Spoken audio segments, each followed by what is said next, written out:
நான் என் சித்தி வீட்டில் தங்கி பிடெக் 4ஆம் ஆண்டு படிச்சுட்டு இருக்கிறேன். சித்திக்கு ஒரே மகள். 3 மாதத்திற்கு முன்னால் திருமணமாகி சென்று விட்டாள். சித்தப்பா 15 வருடங்களுக்கு முன்னாலேயே இறந்துட்டாரு. சித்திக்கு அரசு அலுவலகத்துல வேலை. நான் 7:30 மணிக்கு கல்லூரிக்கு சென்றுடுவேன். சித்தி 8 மணிக்கு சென்றுடுவா.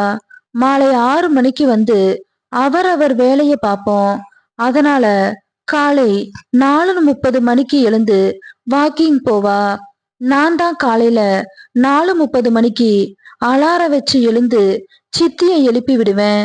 இவ்வளவு நாள் ஒழுங்காதான் இருந்தா. கடந்த 2 மாதமா நான் எழுப்பி விட்டு உடனே சென்றுடுவேன். சித்தி பாத்ரூம் போய் குளிக்கும் போதுதான் என்ன டவல் எடுத்துட்டு வர சொல்லுவா. நானும் எடுத்து கொண்டு போவேன். ஒரு நாள் 4 மணிக்கு எழுந்துட்டேன்.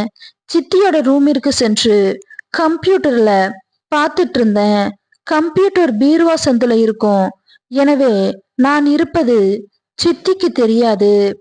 சித்தியின் ரூம்ல இரவு நேரங்கள்ல ஒரு நைட் லேம்ப் எரிஞ்சுகிட்டே இருக்கும்.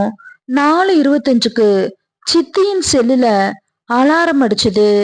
நான் எட்டி பார்த்தேன். ஆனா நான் பார்த்தது சித்திக்கு தெரியாது. அலாரம் அடிச்ச உடனே சித்தி எழுந்து அலாரத்தை நிறுத்தினா. நான் அதிர்ந்து போனேன். நான் 1/2 மணி நேரம் வர பீர்வா சந்தில இருந்து பார்த்துட்டு இருந்தேன். 4:30 மணியிலிருந்து சித்தி வாசலையே பார்த்துட்டு இருந்தா. 1/2 மணி நேரம் கழிச்சு வரமாட்டேன்னு நினைச்சுக்கிட்டு பாத்ரூம் வந்தா. பாத்ரூம் போகும் வழியில என்ன பார்த்துட்டா. ஏன் இப்படி செஞ்சீங்கன்னு கேட்டேன். அதுக்கு சலிச்சுக்கிட்டு 15 வருடமா சும்மா தான் இருக்கிறேன். இருவரும் உட்கார்ந்து சாப்பிட்டோம். நான் கல்லூரிக்கு சென்றுட்டேன். சித்தி ஆபீஸுக்கு போயிட்டா. கல்லூரியில் ஒரே சிந்தனை தான். மாலை சித்திக்கு போன் செஞ்சேன். சித்தி ஆபீஸ் முடிஞ்ச உடனே ஒரு கடைக்கு வர சொன்னா. நானும் சென்றேன். அங்கு சித்தி மல்லிகை பொருட்களை வாங்கிட்டு இருந்தா.